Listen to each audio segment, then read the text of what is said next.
এবারে ভোট দেব ভাই সেই মানুষের যে মানুষ পক্ষে থাকে আল কোরআনে। দেখেন তো কে কে জবাব দিল না, যে জবাব দিল না মনে করবেন এই লোকটারই কাপড়ও নাই মানুষও নাই। এবারে ভোট দেব ভাই সেই মানুষের যে মানুষ পক্ষে থাকে আল কোরআনে। সামনের ভাইরা চুপ থাকেন, পিছনে ভাইরা আওয়াজ দিয়ে বলেন তো আল্লাহু আকবার। এবার পিছনে ভাইরা চুপ থাকেন, সামনের ভাইরা বলেন তো আল্লাহু আকবার। এবার সামনের ভাইরা পিছনে ভাইরা মিলে জিলে বলেন তো আল্লাহু আকবার। এবারে ভোট দেব ভাই সেই মানুষের যে মানুষ পক্ষে থাকে আল কোরআনে। নারায়ে তাকবীর, নারায়ে তাকবীর। আল কোরআনের আলো সংসদে জালো, আল কোরআনের আলো, আল কোরআনের আলো। থামেন থামেন, এখানে আরেকটা কথা আছে। অনেকে কয় যে হুজুর ভোটের কথা যে আপনারা বলেন, ইসলামে কি রাজনীতি আছে? আমি প্রথমে জবাব দিয়ে বলি, ইসলামের রাজনীতি আছে। ইসলামের যে একটা বুক আছে, মুসলমানদের guide book, complete code of life, মুকাম্মাল নিজামে হায়াত, পরিপূর্ণ জীবন ব্যবস্থা, সেই কোরআনেও ভোট কাকে দিবেন এ ব্যাপারে একটা আয়াতই আছে। দেখেন নাই? কানার ঘরের কানা, সূরাতুন নিসার 85 নম্বর আয়াত, মাই ইয়াশফা শাফাআতান। আছে না? হাফেজ সাহেব যারা আছেন, আছে না? আপনি ভালো লোককে যদি ভোট দিয়ে সংসদে পাঠান, ওই ভালো লোক যত ভালো কাজ করবে আপনার আমল নামায় ততটাই আমল, নেক আমল আল্লাহ তাআলা দিয়ে দিবেন। সুবহানাল্লাহ কোন। আপনি যদি খারাপ লোককে ভোট দিয়ে সংসদে পাঠান, ওই লোক যত অকাম কুকাম করবে ওই খারাপের পার্সেন্টেজ আপনার খাতা তো জমা হবে। তাইলে আমারে কি পাগলে ধরছে, ভূতে ধরছে যে আমি ভোটটা দিলে গাঞ্জুর টিরে দিতাম, আমি ভোটটা দিলে বাবা ট্যাবলেট বেচতে যে খায় যে সংসার চালায় হেরে দিতাম, আমি ভোটটা দিলে যে গরু আটের তেনে চান্দা দাবি করে খায় হেরে ভোট দিতাম? আমার কি পাগলে পাইছে?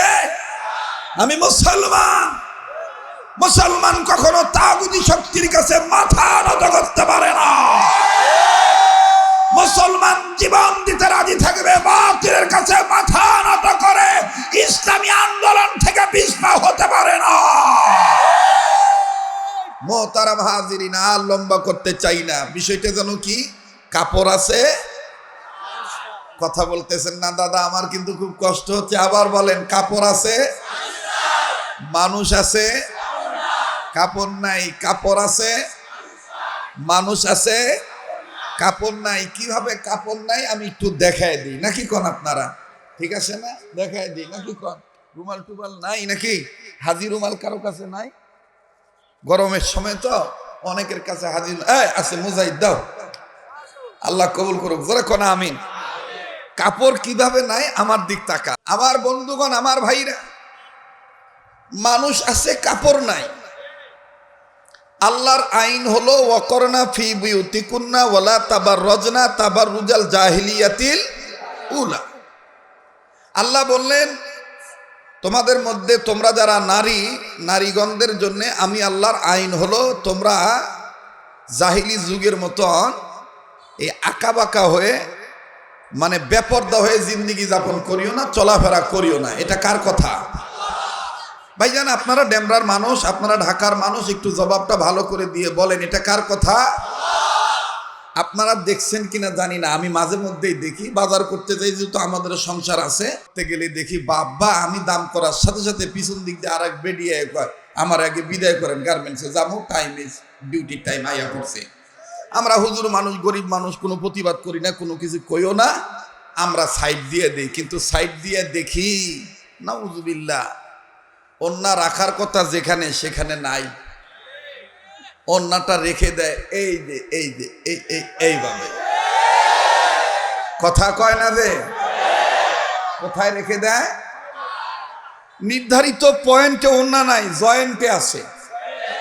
নির্ধারিত পয়েন্ট কোনটা? এটা তো জ্ঞানী মানুষ, ছাত্র ভাইরা আপনারা বুঝে ফেলছেন। নারীদের একটা নির্ধারিত পয়েন্ট আছে না? এই নির্ধারিত পয়েন্টে ওন্না নাই, ওন্না রেখে দিয়েছে নির্ধারিত জয়েন্টে। কিন্তু দুর্ভাগ্যের বিষয়, পরিতাপের বিষয়, আমার সমাজে বিচার হলে ইফতিজিং এর আসামি শুধু ছেলেদেরকে করা হয়। আমি বলতে চাই, অবশ্যই নারী নির্যাতনের পক্ষে, আপনি নারী নির্যাতনের বিপক্ষে রায় দিবেন, অবশ্যই মা বোন সবার আছে। কিন্তু আমি পায়ে হাত দিয়ে বলবো, রাজনীতিবিদদের, এলাকার মাতব্বরদের, কাউন্সিলরদের, চেয়ারম্যানদের, মেম্বারদের, এমপিদের সবার কাছে দোয়ার সাথে বিনয় শহীদ বলবো, এই দেশে ইফতিজিং এর মামলার আসামি করে শুধু ছেলেদেরকে বিচার করলে হবে না।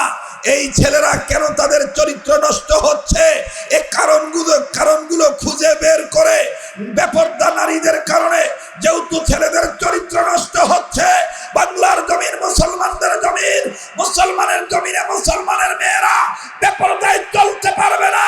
এই আইন পাস করেন, বেপরদা নারীদেরও বিচারের কাজ করে আনে। মোহতারাম হাজিরিন, দেখবেন কেউ উঠে যায়, যে উঠে যাবে মনে করবেন এই দাদা ওই গ্রুপের লোক, কাপড় আছে মানুষ নাই, মানুষ আছে কাপড় নাই। হ্যাঁ হ্যাঁ, অন্য কোনো জরুরতও যেতে পারে, আমি ওনাকে টার্গেট করে বলি নাই। ইল্লা মাশাআল্লাহ, ভালো লোক আছেন বিদায় এখনো মাহফিল জমে আছে, ঠিক কিনা? রাগ করলেন নাকি আপনারা? বেজার হইলেন? আমার বন্ধুগণ, আল্লাহ পাক ডাক দিয়ে বললেন, পৃথিবীর সব মানুষ খৈরুল বাদিয়া, ভদ্র হতে পারবে দুইটা গুণ অর্জন করলে। কয়টা গুণ? দুইটা গুণ অর্জন করলে কাপড়ও ঠিক থাকবে, মনুষ্যত্বও ঠিক থাকবে। কয়টা? আবার কোন কয়টা? আর একবার কোন কয়টা? আল্লাহ বলেন দুই গুণ। নাম্বার 1 ইন্নাল্লাযিনা আমানু, নাম্বার 2 ওয়া আমিলুস সলিহাত। সুবহানাল্লাহ। ক 1 নম্বরে যারা ঈমান আনছে, 2 নম্বরে যারা ঈমান অনুযায়ী নেকের কাজ করছে, আমলে সালেহ যারা, মানে নেককার যারা, এই 2 কাজ গ্রহণ করবে যারা, ভদ্রলোক হবে তারা। সুবহানাল্লাহ কোন? আমার ভাইরা, আমার বন্ধুগণ, লম্বা করার কোনো সুযোগ নাই। সংক্ষিপ্ত সময়ে বাবাজি, সংক্ষেপে আমি আপনাদের কাছে বয়ানটা শুনে দিয়ে যাই। আল্লাহ রাব্বুল আলামিন ডাক দিয়ে বললেন, নবীজি, ঈমান নামক দৌলত যারা অর্জন করেছে, ঈমান অনুযায়ী যারা আমল করেছে, এই ঈমান অনুযায়ী যারা আমল করবে, আমি আল্লাহ তাদেরকে ভদ্র বানায় দেব। আর এই ভদ্রলোক তারাই, এই ভদ্রলোকদের ব্যাপারে আমি আল্লাহ কোরআনে আয়াত নাযিল করে দিলাম। কোন কোরআনুল কারীমের মধ্যে আল্লাহ রাব্বুল আলামিন ঈমান আমলের কথা বললেন, কোরআন দিয়ে আল্লাহ পাক ভদ্র আর অভদ্রর পার্থক্য জানায় দিলেন। এই কোরআন সম্বন্ধে আমার আল্লাহ ডাক দিয়ে বললেন, নবীজি, তাম পৃথিবীর মানুষগুলোকে আমার পক্ষ থেকে জানিয়ে দেন, তাম পৃথিবীর মানুষদেরকে আমি আল্লাহ রাব্বুল আলামিন প্রকৃত মানুষ বানাবার জন্য আমি রব, আমি আল্লাহ আমার পক্ষ থেকে 2টা নিয়ামত পাঠিয়ে দিলাম। রব্বুল আলামিন বলেন, ইয়া আইয়ুহান নাসু ক্বাদ জাআকুম বুরহানুম মির রাব্বিকুম ওয়া আনজালনা ইলাইকুম নূরান মুবিনা।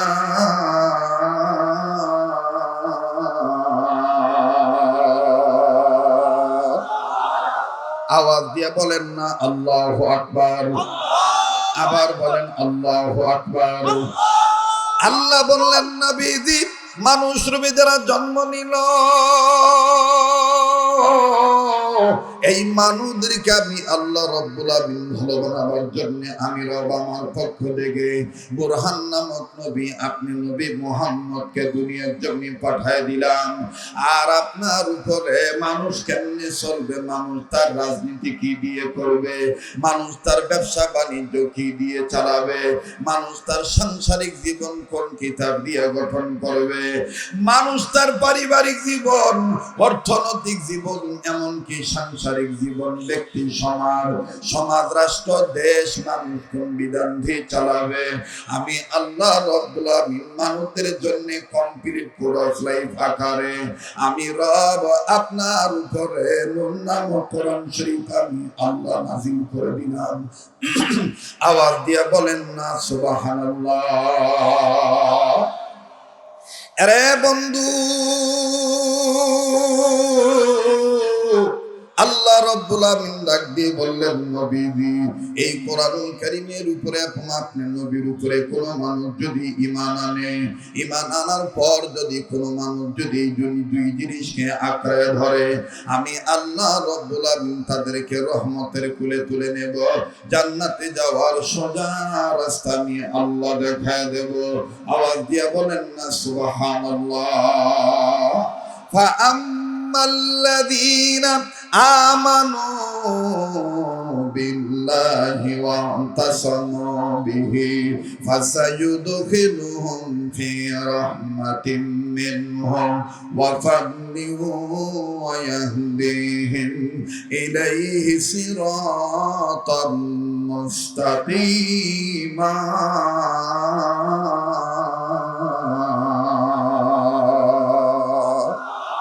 জোরে জোরে জোরে বলেন আল্লাহু আকবার। কষ্ট হইতেছে ভাইরা?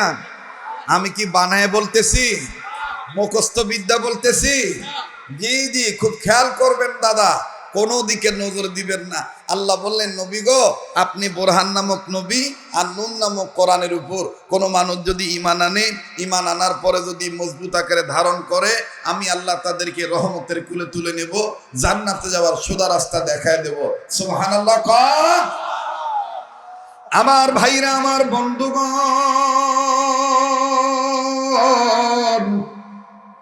আল্লাহ রাব্বুল আমিন দেখেন কেমন রহমতের কুলে তুলে নেয়, জান্নাতে যাওয়ার সোজা রাস্তা দেখেন বাজান কেমনে দেখায় দেয়। লম্বা করার কোনো সুযোগ নেই, হাতের মধ্যে আমার সময় আর আছে বাজান। আল্লাহ হায়াত বাঁচায় রাখলে, হায়াতের মধ্যে যদি আল্লাহ বরকত দিয়ে থাকে, আমার বন্ধুগণ সর্বোচ্চ আমার বন্ধুগণ আর 15 থেকে 20 মিনিট সময় আছে। আরে বাবাজি, এই 15-20 মিনিটের মধ্যেই আমি আমার নির্ধারিত বিষয়টা পুরাপুরি শেষ না করতে পারলো, সাধারণ মাত্র আমার বন্ধুগণ শুধুমাত্র টাচ এন্ড পাস, শুধুমাত্র টাচ দিয়ে আমি যাব ভাইয়া। আল্লাহ রাব্বুল আমিন কালামে হাকিমের মাধ্যমে আল্লাহ জানিয়ে দিলেন, যারা ঈমান আনবে, ঈমান অনুযায়ী যারা আমল করবে, নবীজি আমি আল্লাহ রাব্বুল আমিন তাদেরকে জানিয়ে দিলাম, আমি আল্লাহ বলে দিলাম, আমি আল্লাহ তাদের জিন্দেগির গুনাহ মাফ করে দেব, আমল নামায় আমি আল্লাহ জান্নাতুল ফিরদাউস লিখে ধন্য করে দেব। ইন্নাল্লাযীনা আমানু ওয়া আমিলুস সালিহাতি কানাত লাহুম জান্নাতুল ফিরদাউসি নুজুলা। আওয়াজ দিয়া বলেন না সুবহানাল্লাহ। ভাইরা আমার, ঈমান আনার কারণে, ঈমান অনুযায়ী আমল করার কারণে আল্লাহ রাব্বুল আমিন আমাকে আপনাকে মাফ করে দিবেন, জান্নাতুল ফিরদাউস দান করে দিবেন। মাফের কথা আরেক জায়গায় আল্লাহ ওয়াদা দিয়ে বলেন, ওয়া'আদাল্লাহুল্লাযীনা আমানু ওয়া আমিলুস সালিহাতি লাহুম মাগফিরাতুন ওয়া আজরুন আযীম। আওয়াজ দিয়া বলেন না আল্লাহু আকবার। আমার ভাইরা, শুধু তাই নয়, আল্লাহ রাব্বুল আমিন ডাক দিয়ে বললেন, নবী গো ইমানদার বান্দা বান্দি, নেককার বান্দা বান্দিদেরকে আমি আল্লাহ জান্নাতে ঢোকানোর আগ পর্যন্ত শুধু আই লাভ ইউ বলতেই থাকবো, ভালোবাসতেই থাকবো, ভালোবাসা দিতেই থাকবো। আমার আল্লাহ রাব্বুল আমিন ডাক দিয়ে বললেন, নবী আমার আপনার উম্মতদেরকে শুনিয়ে দেন, ইন্নাল্লাযীনা আমানু ওয়া আমিলুস সালিহাতি সায়াজআলু লাহুমুর রহমানু উদ্দা। আল্লাহু আকবার কোন, আবার কোন আল্লাহু আকবার। কষ্ট হচ্ছে নাকি আপনাদের? দেখেন আল্লাহ কেমন ভালোবাসা দেয়। উম্মতের ওলামা ইকরামগণ আসবেন, আসতেছেন, জাতির রাহবারগণ আসবেন, যারা পা রাখলেই এলাকা কবরওয়ালাদের কবর আযাব আল্লাহ মাফ করে দেয়। বহুত প্রমাণ আছে, বহুত প্রমাণ আছে। আল্লাহু আকবার। একটা ছোট্ট প্রমাণ দিয়ে দিই। ও বাবাজি, দেখেন তো দেখি দিলটা নরম হয় কিনা, পোড়া চোখের পানি ফলাইতে পারেন কিনা। আল্লাহু আকবার, আল্লাহু আকবার। আগেই বলেছি বাদান, আমার বক্তব্য দেওয়ার স্টাইল, ভাব ও ভঙ্গিমার সাথে অনেক বক্তাদের মিলবে না। আমার ভাইরা, আমার বন্ধুগণ, কুতুবুল আলম ফজলুল করিম রহমতুল্লাহি আলাইহি, আমার বন্ধুগণ, তাদের নেক নজরের সন্তান আমরা। আমার বন্ধুগণ মরহুম মাইনুদ্দিন আল আজাদ, এমনকি আমি আব্দুল খালেক শরীয়তপুরীকে একাধিকবার আমার বন্ধুগণ বড়রা ভালোবেসেছিলেন। বড়রা আমার বন্ধুগণ নেক নজর দিয়ে নেক দোয়া করে দিয়েছিলেন। বাবাজি ফজলুল করিম রহমতুল্লাহি আলাইহি, তিনি তার জীবদ্দশা একবার ডাক দিয়ে বলে, মনা, তুমি কথা বলার সময় যে তোমার মুখের সাথে হাতের যে নাড়ানোর একটা স্টাইল, এটা কেমন জানি একটা আকর্ষণ লেগে যায়। অনেকে কথা বলে কিন্তু কথা বলার সাথে হাত নাড়ানোর ভঙ্গিমা এক থাকে না, কথা কয় না।